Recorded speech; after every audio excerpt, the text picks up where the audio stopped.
Welcome everybody. Ben Legacy back here with you guys. I appreciate you tuning in. Thank you guys for all the love once again, all the newer subscribers, all the older subscribers that have been rocking with me. That's been here from the beginning. Anyway, I wanted to dive into this interview. Now, Patrick Bet David, he is a successful entrepreneur in himself. He interviews none other than the infamous Ivory Andrew Tate the third, and also his brother Tristan. So I did watch a little bit, most of the Andrew Tate interview, and now we're obviously going to take a look at what Tristan has to say. I'm about 12 minutes and 49 seconds in. Whole shit is like over an hour. We're not going to sit here and go through all that. We are going to take a look at what this man says. But after listening to these two, I must say that definitely I have a little bit more respect for them and kind of see where they're coming from now. I ain't rocking with them on every single thing, just like with everybody. But you gotta pick your battles and whatnot. But on a lot of stuff, as far as men and being themselves and bringing yourself up and how you represent yourself. And it seems to me, and they're opening up their house like they have really nothing to hide, nothing to back away from. So we're gonna check what Tristan has to say and roll with that.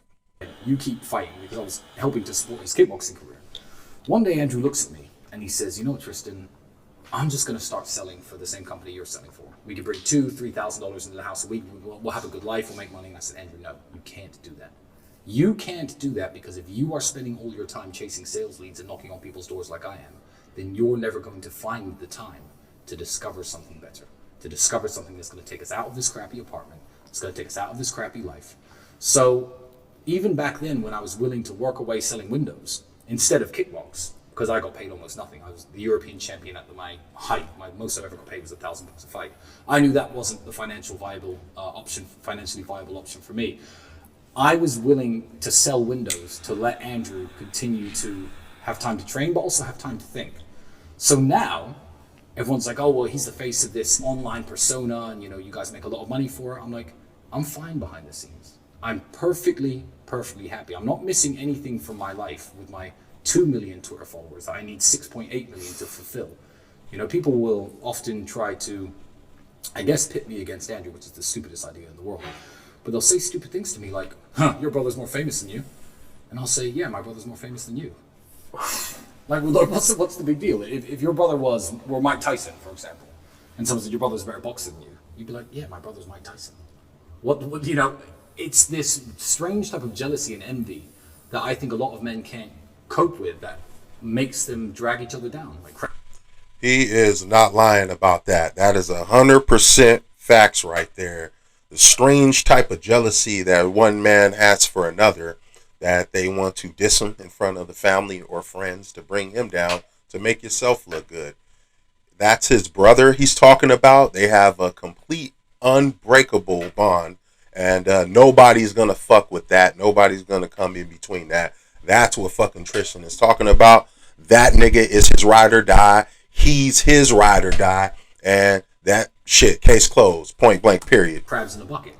If my brother became, I don't know, a billionaire, the world's richest man, and I had to stay at this level, I'd be like, "Yeah, my brother's..." Be happy for this motherfucker, man. Oh God, same thing with my brother. It's not a competition. We're a team. Because we know we gonna get some ends off of that. An 11-year-old son and a 9-year-old son. Okay. Beautiful. And the perspective to have, there's got to be also a massive level of maturity of the younger one towards the older one. I'm the younger sibling in my family. My sister's 6 years older. Well, we got a very good relationship in our family. But the wisdom of the younger is different than the wisdom of the older, right? You're more watching, you're more like, okay, yeah, that's probably not a good idea. I saw that, smack him upside the head. I shouldn't do that.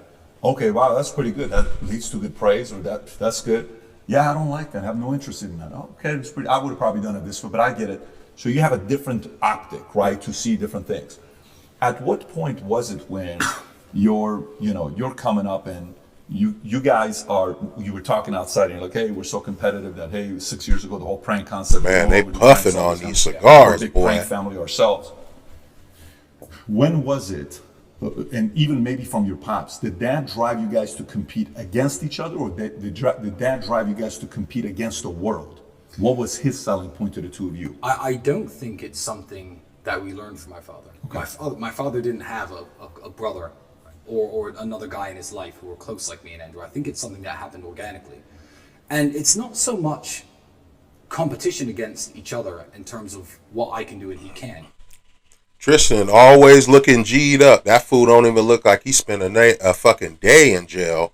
He always G'd up, got a crisp line up beard, and if you guys didn't know, he did get hair implants. So that's why his shit looks so good up top, and that's why it somewhat looked like a goddamn fucking different texture and shit. But he did get hair implants. That's well known. Fuck, Andrew Tate should have got them shits too. This shit is fucked up. It's more like, how much am I going to contribute to the team that you don't? Both them niggas is going bald by like 25. Perfect example. This house is set up literally perfect for it. I'll come down in the morning, 7 a.m. Andrew's at his laptop. We'll go do, there's an exercise we hate doing. You put 30 kilograms on a burpee bar, on a weight bar. You do a burpee, lift it above your head, and you do 150 times. It's tiring, it's horrible. So I'll do them and I'll say, Andrew, you're a pussy. Why haven't you done them yet? Then he'll do them. And then I'll go do them again, just because. I know if I do them, he has to do them.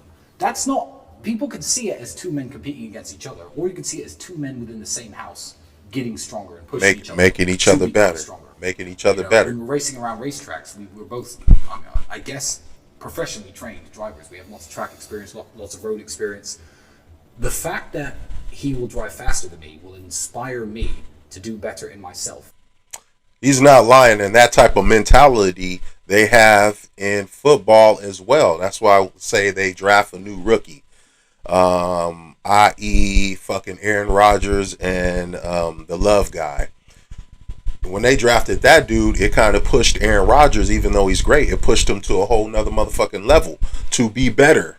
Believe that shit. That's kind of the football mentality. Each guy is making each other better, and the best men win. Let the best men win. That's kind of how it rolls. Then me and my brother as a team are better drivers. It's not two men competing against each other.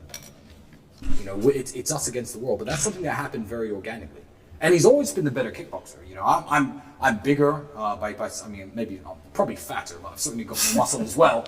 But people see me smash the pads, and amateurs, like a girl I knew once said, "Oh wow, you hit the pads so hard. Can you beat Andrew in a fight?" I'm like, No. When I try to punch Andrew, I punch nothing. I hit air, and he ends up counterpunching. So he's always been the better kickboxer. But I didn't know that. Okay. You know what? So good. We learning a little bit about him now. Andrew could kick your ass. Older brother could whoop your ass. So that wasn't pops. That was more you guys. Yeah, it wasn't my anything my father naturally instilled. I mean, he certainly wouldn't let us fight and argue with each other. He had some unconventional punishments. If we were ever arguing, he'd lock us in a cupboard together to sit there and stare at each other. He told us that story. He told you that story. Just yeah, sitting so there we go. staring That at way, each you, other that for way, hours that way, on end. that way, you know it's true. When you're sitting staring at your brother because you guys were acting up and fighting or whatever, you might want to implement this for Dylan and Tico if you really see it's a it. good method from brothers and sisters to stop fighting. Very unconventional, I must say. Sitting staring for hours on end as a punishment. I think you just realize that the conflict has no benefit. You're going to end up standing in that cupboard. That's the payoff. No one wins. There's no victory competing against your brother. Mm-hmm. And we grew up in Luton as a huge Asian diaspora, I guess. Lots of Indians, lots of Pakistanis, lots of Sikhs, lots of Muslims. And these people work as a team. It's one of the reasons they outcompete British people, native British people, in almost every single metric. And we knew a guy named Bali. I hope Andrew hasn't told you this. No.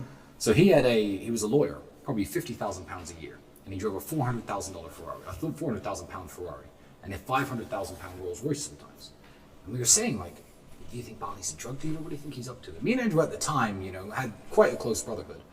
And he looked at us one day and I said, Bali, how do you have all this money? How do you get these fancy cars when you're just a lawyer? And you're relatively young. He was like 26, 27, about 5 or 6 years older than I was at the time. And Bali's exact answer was, I remember he said, you white people are stupid. Now, I'm mixed race. He wasn't talking anything racial. He was talking about, I guess, native British people. He says,